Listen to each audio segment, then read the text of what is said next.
You know that kind of magical feeling that you get around New Year's where everything feels like really new, really fresh, really clean slatey, and you feel really motivated? When you do a weekly reset, you kind of get to recreate a little bit of that magical New Year's feeling. I started doing weekly resets about 2 years ago now. This is the first video that I filmed for YouTube showing you guys my weekly reset process. I promise you that if you do a few simple things of a Sunday, your week will be dramatically improved. It's morphed a lot since then, but the point of it is still the same: to refresh myself, get ready for a new week, and get myself to that clean slatey feeling. So in this video, I want to go through how I walk through my weekly reset process to improve my next week so that you can get inspired to do your own kind of weekly reset, or just take bits and pieces from it that you know will help you throughout your week. So it all starts with a checklist. Now this checklist is completely inspired by David Allen's Getting Things Done. The first part of the weekly reset process is to get clear. So this is just to clear out all of the crap. There is just so much that sort of like weighs you down during the week. There's so much stuff that builds up in the background that you don't realize is taking a toll on your minds. That's sort of what the get clear section is about, just clearing everything out so that you have that little clean slate. So the first thing that I do to get clear is I clear out my inbox and get it as close to zero as possible, because having a clear inbox is like having a clear mind. So last night I went through my email inbox and I got it to literally zero, which is the best feeling. And I've come in today with a few more emails, so I'm just gonna reply to them as the start of my weekly review, and then we're gonna move along. Even if you're a person that doesn't get lots of like businessy emails or emails in general, just having a clear inbox is going to make you feel good. So the next thing that I do is I clear out my Google Keep, or for you, it might be your iPhone notes or it might be Evernote, whatever note-keeping app that you use. Most people use some kind of note-keeping app, even if it's not in a super formal, structured way. Google Keep is literally my filing system. So whenever we're ordering takeaway, I chuck my takeaway order in there. If someone's like, oh, you should watch this TV show, read this book, I chuck it in Google Keep. So I like to go through my Google Keep and just get rid of anything that I no longer need and label things where they need to be labeled so that everything is nice and organized, and I trust my little system. After that, I clear out my desktop and my downloads folder on my computer. My desktop, I love having a clear desktop. It just makes me feel good. First thing I see when I sit on my computer is just this nice clear space that's not filled with any clutter. Next up, I find any loose papers that are hanging around my desk and any mail that I have received. And so from there, I'll usually chuck out a lot of the loose papers that I find. You just seem to collect papers no matter what, even in this day and age. If I have like business cards or notes that I really want to remember, I'll take photos of those things and I'll put them in my Google Keep. There is no better feeling than having a handbag that literally just has like your wallet, your keys, your phone, and your lipstick in it. That's it. Maybe a pen as well. So I like to clear out my handbag as well as clear out my wallet. I don't like having like a bunch of receipts stacked in my wallet, although I don't collect that many receipts these days.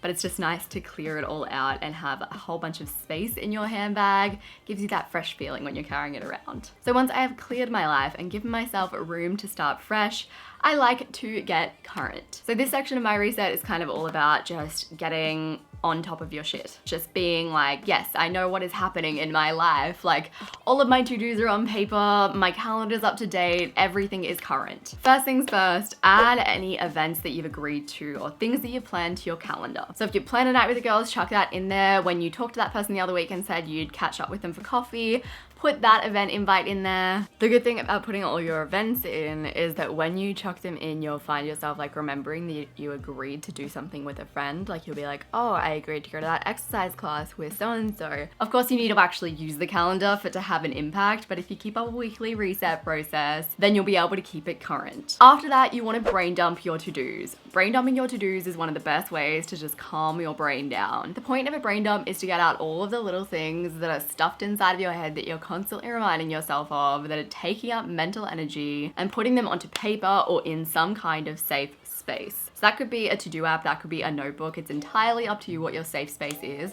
Just make sure it's a space that you are actually revisiting and you actually use, because otherwise your brain won't trust that space and it'll keep on reminding you of all those things that you have to do. So when you're doing your brain dump, you can use a trigger list. So David Allen has his own little trigger list to remind you of things that you might have on your mind. I have my own little trigger list that I created for my 30 days to to Simplify ebook. If you're interested in that, I'll have it linked below. So usually I just have my brain dump trigger list on one side of the screen, and then I have my to-do app on the other side of the screen, my little inbox where I just start like dumping out all of the to-dos. I don't like to put any dates on things that don't actually need dates because I don't need that pressure in my life. I can technically clean up my white shoes at any point in time, and there's no point in putting pressure on myself to get it done by this week for no real reason. I will put a little due date on anything that's time sensitive, so like you have to buy a birthday present by this date. So when I'm brain dumping, I like to check the last like 2 weeks of my calendar and then the next 4, 5, however many weeks of my calendar upcoming. It'll just remind me that like in that meeting last week, I agreed that I would send over a document that I haven't yet sent over, and I'll see that like in 2 weeks time it's someone's birthday, so I need to get prepared for that. I'll also check my Google Keep and any papers and stuff that I have lying around because it'll all trigger little things that have been floating around in your mind. So then I like to categorize my to-dos. So this might be bordering on neurotic to some people,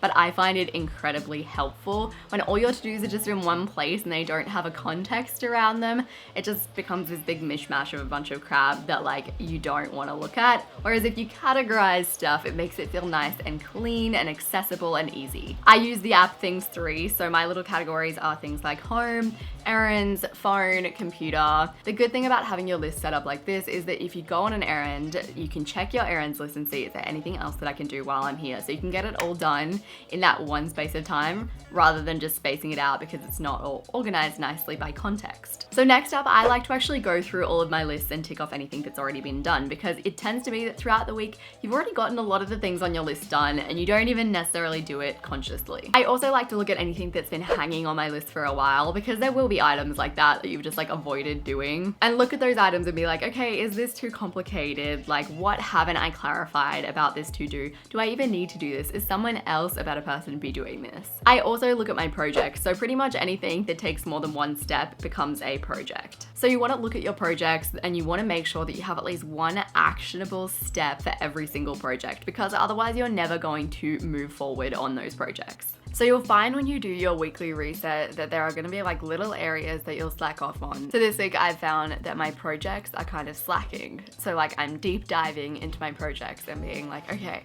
are all of these actionable? Are all of these things that I can work on? Like, how do I actually get started on these?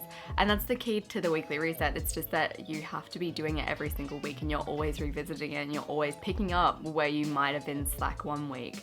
And some weeks you have like really intense weekly resets where you're just like, okay, I'm getting deep into this, and you take like a good amount of hours. Whereas other weeks you're just like, oh, I'm just gonna like push this into 1 hour. So long as you do it every single week, the weekly reset can just have such an impact on your clarity of mind. The last part of my weekly reset is more just looking at my personal life. I check my little local adventures that I want to go on list, and I ask myself, is there any opportunity that I have to actually do any of these adventures? So like, can I message a friend and be like, hey, let's do this next week? My local adventures list is getting smaller and smaller. So the adventure that I am scheduling in this week is Tropical Fruit World. I've never been there. I always drive past it on the motorway. If I'm not reading a book, which to be honest, I usually am, then I prompt myself to check my books to read list and pick a book that I'd like to read. Then I have a someday maybe list. So this will usually be filled with like fun creative projects that you're just not really ready to do right now, but in the future, you definitely want to think about doing them. So it's a good idea to look at this every week so that you're not just like putting all these fun ideas down and never actually taking action on them. If you liked this video, you'll probably enjoy watching my previous weekly reset video. So I'll have a link to a playlist on the screen that you can click on. And I think it's best to steal different bits and pieces from different people's systems because what works for me isn't necessarily going to be what works to a T for you. So check out my other weekly reviews using the end card. I appreciate you guys so very much, and I will see you soon.